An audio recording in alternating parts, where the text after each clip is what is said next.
Hi guys, Barbara here from BarbaraMakesCrafts.com. Welcome to my channel, or welcome back.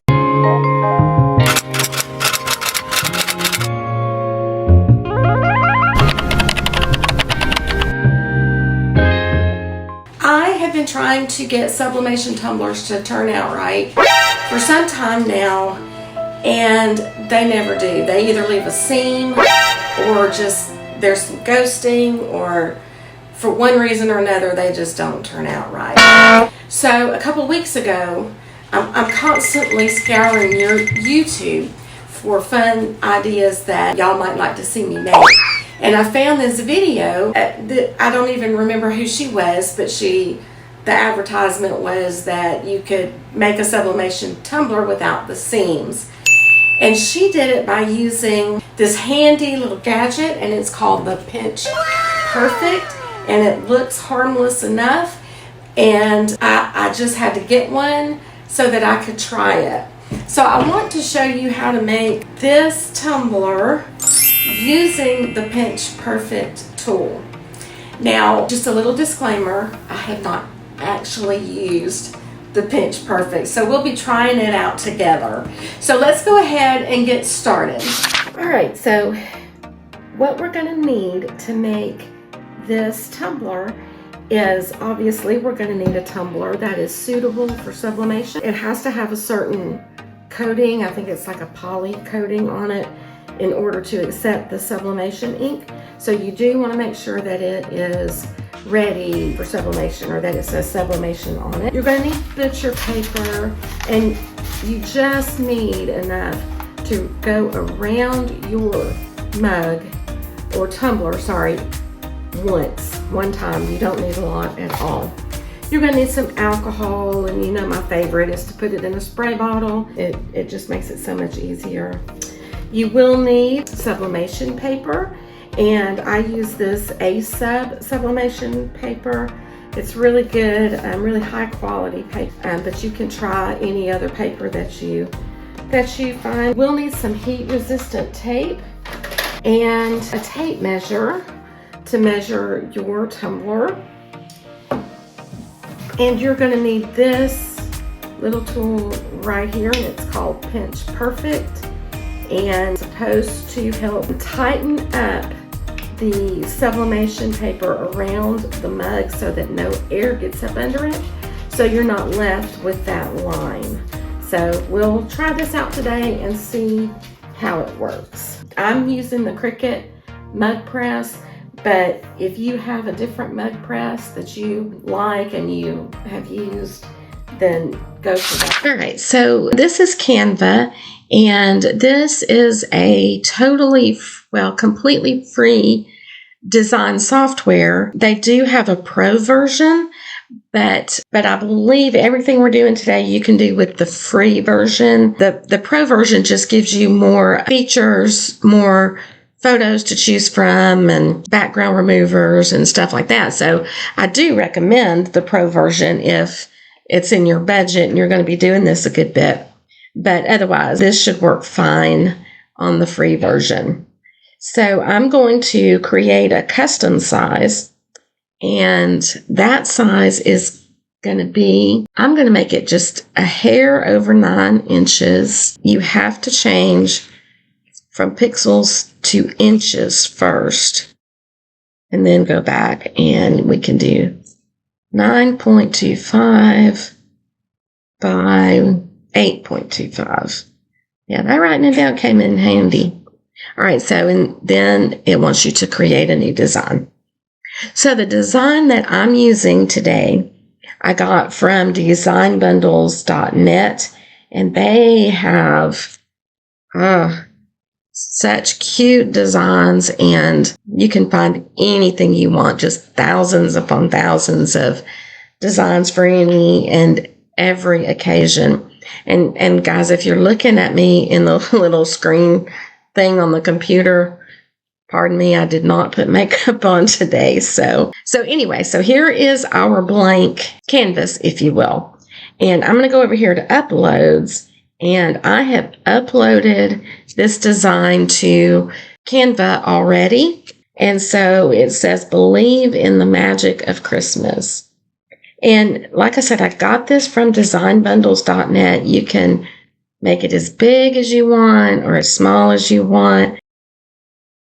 Before I get into the rest of it, I'm going to need to flip this because I don't have the Cricut to mirror this for me. The reason we're using Canva is because Design Space will only do print and cut 6.75 by 9.25 inches. This is going to be a little bigger than that, so that's why I decided to use Canva for it. So I'm going to go right up here to flip, and then I'm going to flip it horizontally, and that way it'll come out the way we need it to after we print it. So the next thing that I'm going to do is go to Elements, and I'm just going to search up here for green. Let's try that and see what it looks like. Drag, because you want it to cover the whole surface, and then I want to position that glitter backwards and see if I like that. Let's see how it will look if I just use this little bit of scattered glitter around. All right, I think that's pretty cute, and it was quick and easy. You can't really print directly from Canva, which is one of its drawbacks. When you click on print, it wants you to send it to their printer for them to print a professional. And if you're wanting to do that, then that's fine, like business cards and stuff like that. All right.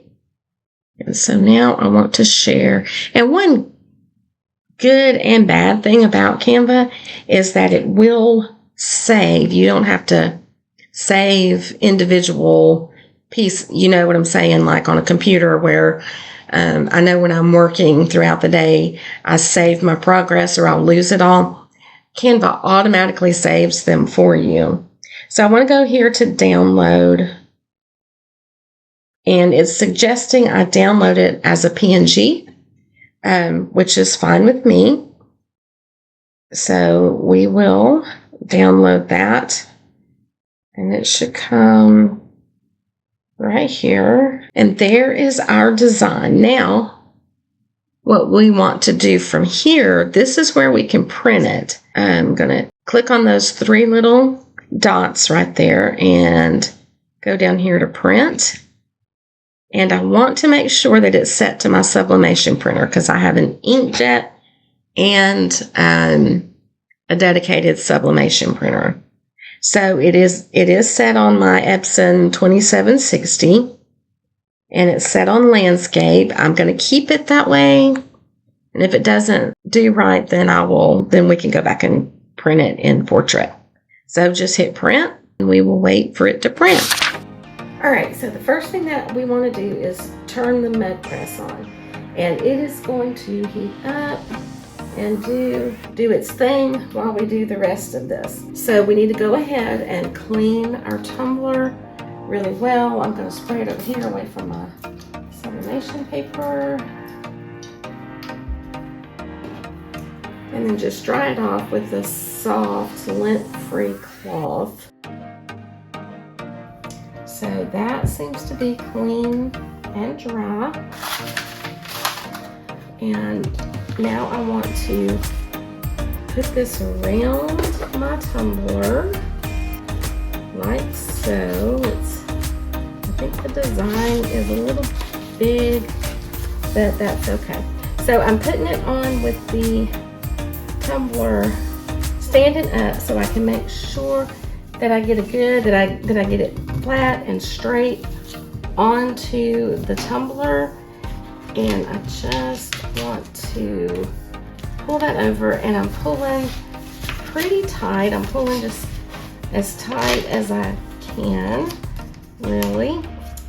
And so this is where our pinch perfect comes in, as I had no idea that this would work, and honestly this is my first time using it, so fingers crossed that you know, there's always the possibility of user error, and I have learned in my days that if I'm the user, there's bound to be an error.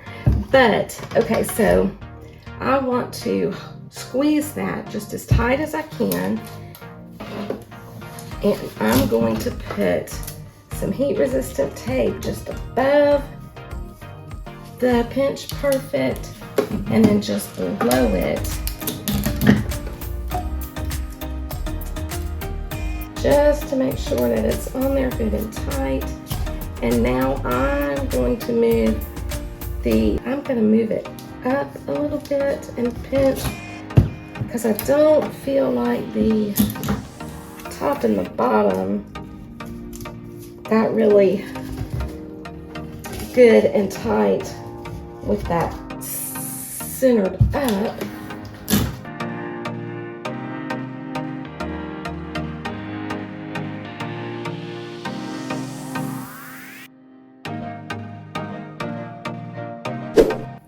All right, so now I'll put the butcher paper around, and what this does, guys, is really just protects your heat press in case there's any blowout from the sublimation ink. All right, so let's put it in the mug press and get it started. Just close it down, and then the mug press will let us know when it's ready. In the meantime, I'm going to get my heat resistant gloves. I failed to mention you would need some of those. Sorry, guys. All right, so the tumbler dinged that it was ready. I'm gonna rotate it, because you see how this space stays open because it's made for mugs, and that handle sticks out and stays cool. But with these tumblers, that is not the case. So I'm going to just rotate it a little bit. All right, so I've got to wait for that to, all right, now it's ready. So once again, I will do that tight on the tumbler, and I was cutting this top edge a little bit because when I turn it upside down, it is going to fold over, and I don't want the sublimation on the inside of my mug if I can help it. I don't know that it would hurt anything, but this is a gaseous compound here, and I don't know. You just never know. Better safe than sorry.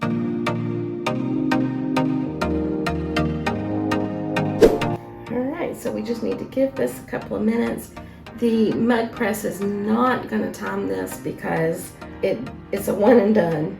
So that's kind of why you have to stay kind of on top of it. I don't think it's going to hurt anything if it stays in too long, other than maybe burning your butcher paper. All right, so I'm going to take it now, put my heat resistant gloves back on. All right, so now you want to turn it upside down and do the mug press like that. You want to set a timer for about 4 minutes, which is about how long the mug in here, that's about how long it would take the mug to be done. A few moments later. So it's been about 4 minutes.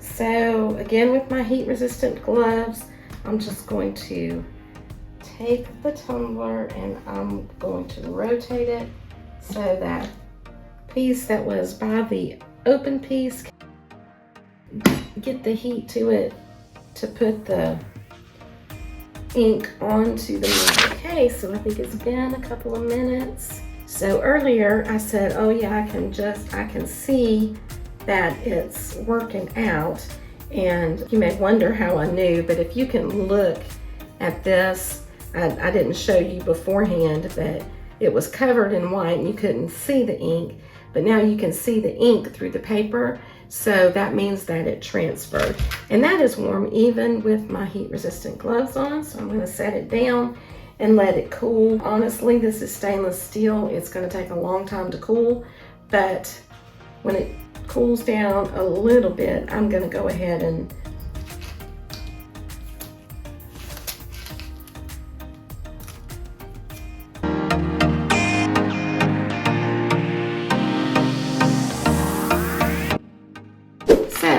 want to show y'all. I don't know if you can see it. It's very faint. But if you can see the red dye that is on, it's not dye, it's the sublimation ink. But if you can see that, that is why you always want to cover your sublimation and protect your heat press from it, because that will end up on the inside of your heat press or on the heat press plate if you're doing like a t-shirt or something, and it will be there forever. And you might as well buy a new heat press, because it's going to transfer onto every project that you do. So that is why the butcher paper is necessary. Okay, so the top did not turn out.